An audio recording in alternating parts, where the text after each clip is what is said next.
आज आपण पत्रकार संघाच्या वतीने गांधी चौक या ठिकाणी जाहीर निषेध केलाय सरकारचा।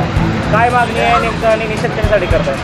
आज महाराष्ट्र सरकारच्या वतीने संपूर्ण मीडियावर म्हणजेच इलेक्ट्रॉनिक मीडिया असेल, प्रिंट मीडिया असेल किंवा डिजिटल मीडिया असेल यावर अंकुश ठेवण्यासाठी खाजगी संस्थेला एक मोठं टेंडर दिलेलं आहे।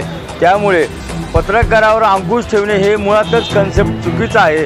राज्य शासनामध्ये आज अनेक लोक जिल्हा माहिती कार्यालयाच्या माध्यमातून या ठिकाणी काम करत आहेत। त्यांच्याही नोकऱ्या यांना घालायची ती काय आम्हाला असे वाटते।